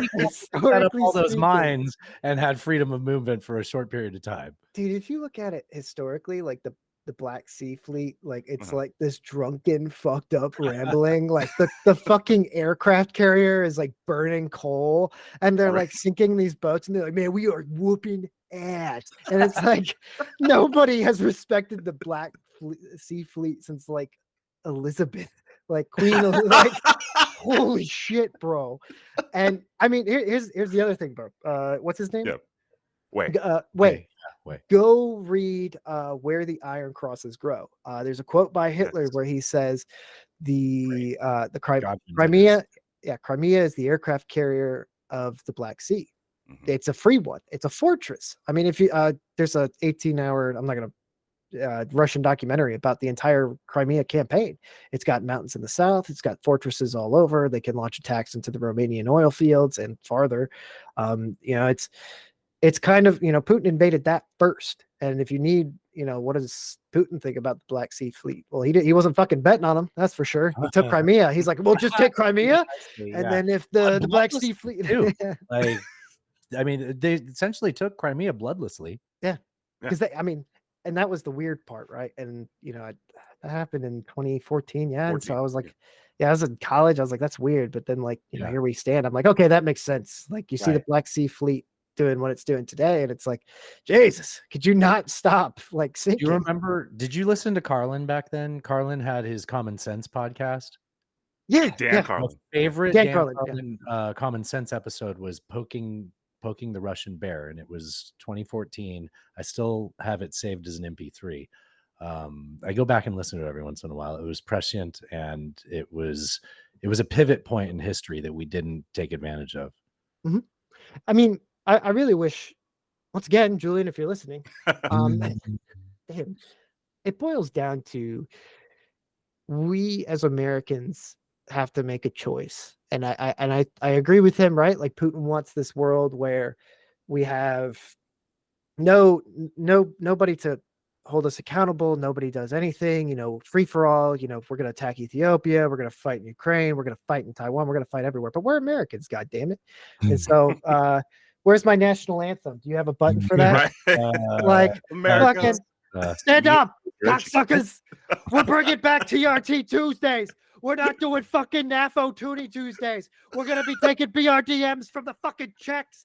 We're going to be going from Poland to Moscow. Every fucking river is going to be a crossing of dead Russians. Fuck that shit. God fucking damn it. I love your shirt, The Culture War, because it's like, what the fuck did this? If my grandfather was alive for this, he'd be like, just get me away from your grandmother. Fuck, just let me go kill them. I don't give a shit, bro. And it's not that bad.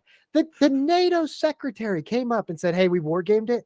And we would have like for every 1,000 Russians we killed, there'd be like one dead NATO member. And it was like, and everyone sits there. It's like Ukraine's protecting freedom. Bullshit. They're dying for it. We could be there in Moscow tomorrow.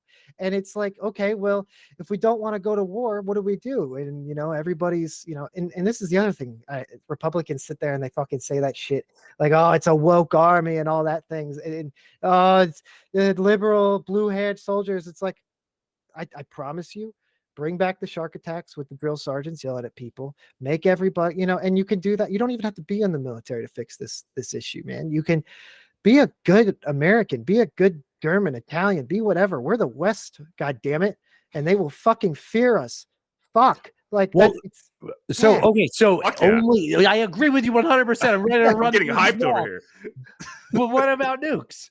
Like, is he just you're gonna dude? You gotta sore loser mentality. That's what I would say. What, you gotta nuke me? That's how you know you lost, motherfucker. Like, but then we all like every one of those warheads has like 100. We've got trillions of dollars in debt. Put another trillion on there and reenact Reagan's Star Wars. We're going balls deep, bro.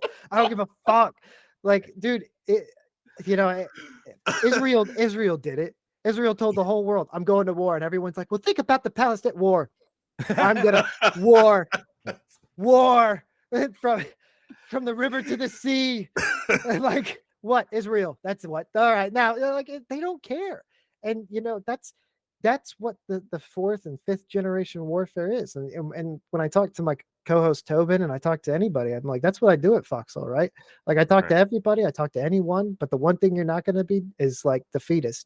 You can be in a wheelchair, but god damn it, you're going to be the best, strategist, in the terms of Bush. I'll teach you how to do tank files. We'll play war games. You'll read. You'll be a goddamn Machiavellian, right? I mean, there's guns that attach to wheelchairs. I don't give a fuck.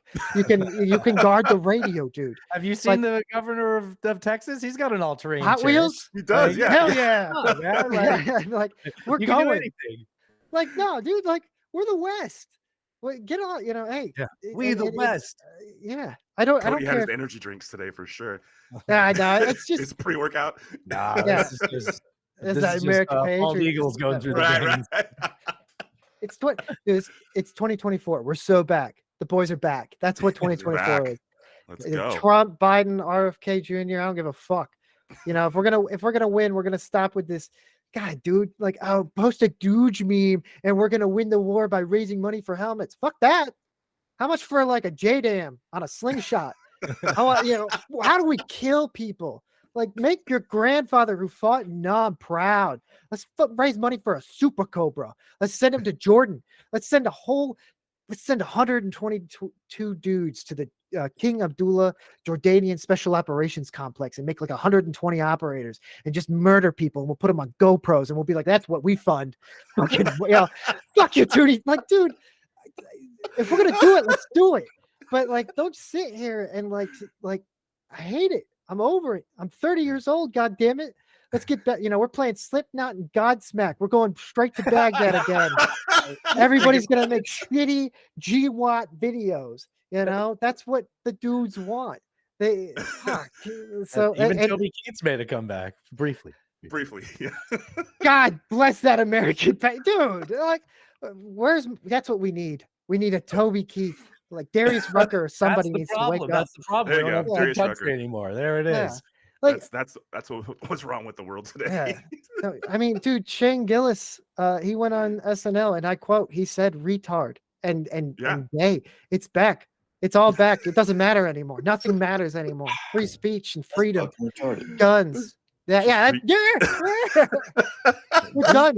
Oh, I put this one in brown so I'd find it. About 3% of our national population is retarded. We got a 1-star review over this. We did. Nobody cared when we played this clip. Tell the patient you are going to insert your finger into his rectum and that it will be cool. Nobody cared about that, but you say the R word once. Dude, so jerk in the ween. When I was in air assault school over 11 years ago, right? That's how fucking long this ago was.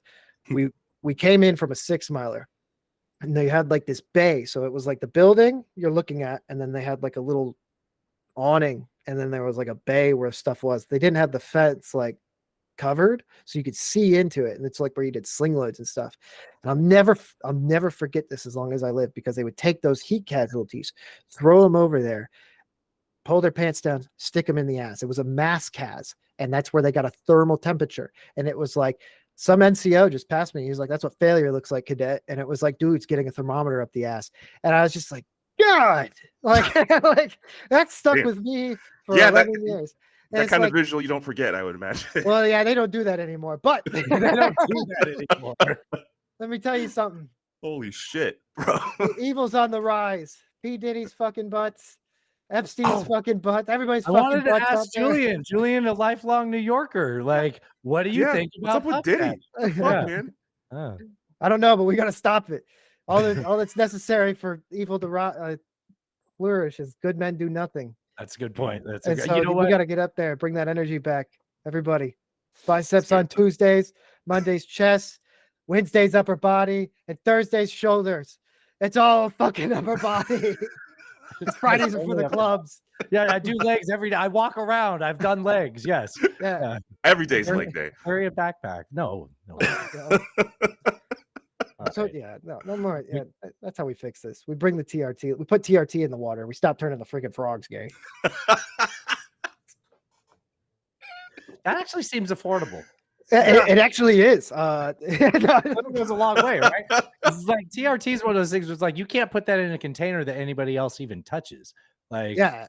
Oh, dude, yeah. There's like stories of, because it's like a shot, but there's like the creams and stuff, and there's like women who work in men's clinics, and they'll have like an extra, like a little bit of the cream will be on the chair, and they'll like hit it with their arm, and they're like, "I'm looking at the fat doctor, like he's the most beautiful man in the world, and I want to fuck his brains out." I'm like, what's happening right now? It's like just a micro dose of TRT on women. It's like, yeah, that's what I'm talking about, baby. That's what we need. Everybody, don't listen to Cody. No. That's how we're doing congressional sessions. Everybody's getting a little cream. That's what Bober takes to the musicals. Yeah, a little bit, no doubt. A little cream on the popcorn. Next thing you know, she's reaching over the pants. A little handy. Right. We got to land this plane at some point. Yeah, man. It's been a blast having you back on. Can we get one more? I know you gave us one before, but do you want to do a this is Cody from Foxhole? Yeah. So this is Cody. I'm at Foxhole. Wait. I want you to say that you don't listen to our podcast. Oh, no, I don't listen to your podcast. I am Cody from I know you don't, because this is the intro to the show. You know what? You do a better thing than that. You're a friend. Thank you. You're a friend. You are. Absolutely. So I am Cody from Foxhole, and I do not not listen to none. I talked over. There you go. I talked over it. That's exactly how the show goes. It is. But yeah, you can find me at foxhole.co. You can also type in myfoxhole.co on the interwebs of the internets, right there in the search bar, myfoxhole.co. So what I do now, we've got guys who have their own pages. We put them on the website, not a Substack, because nobody fucking reads Substack, and nobody gives you $1 for your.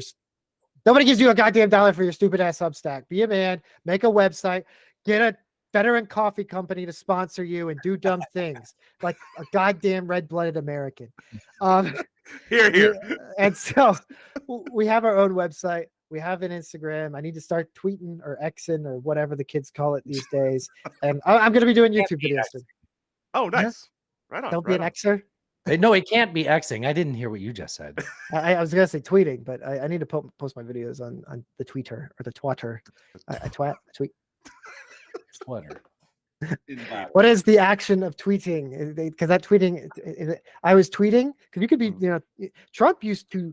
Oh man, now we get into the verbiage of it, and I can't wait. Part of me only hopes that Trump gets elected so that he can do the 2 a.m. tweets. I always picture him, red knees, elbows on the knees, and a Diet Coke in the underwear hammock, just sitting there. I can see it. That's a move. That is. All right, dude. Well, it was a blast having you on again, bro. Hey, that's what I like. You get 3 guys hanging out. You find out things that people do. Everybody does the underwear hammock. Everybody does that. Yeah, I didn't know that. I put my vape there, and then I put it in my mouth. Put my gun there. I'm never sharing a vape with you again. It's a podcast gun. Podcast gun.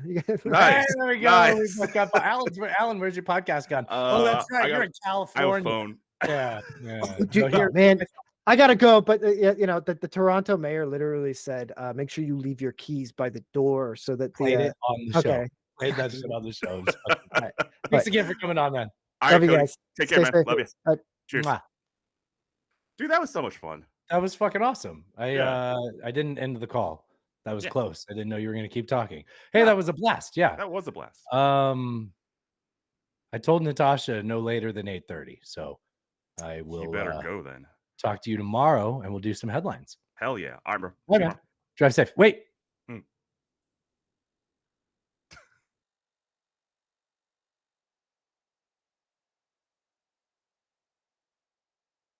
Are you there? Are you there? Did you leave? Damn it.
The R word.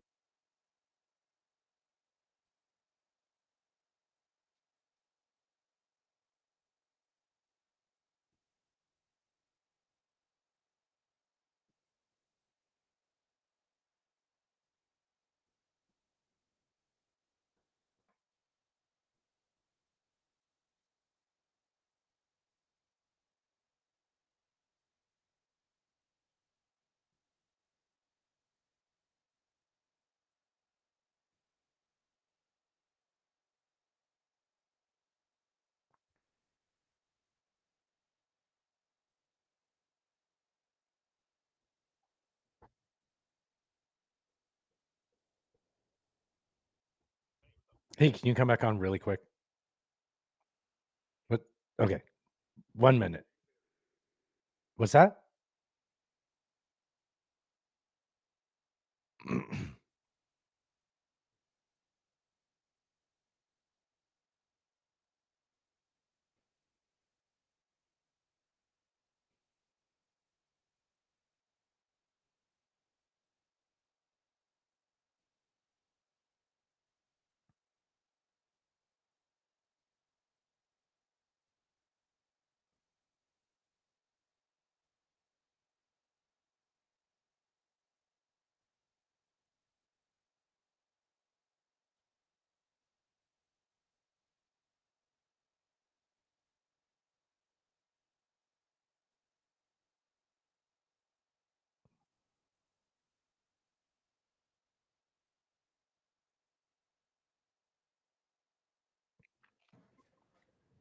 Hey, I'm going to record this. Okay.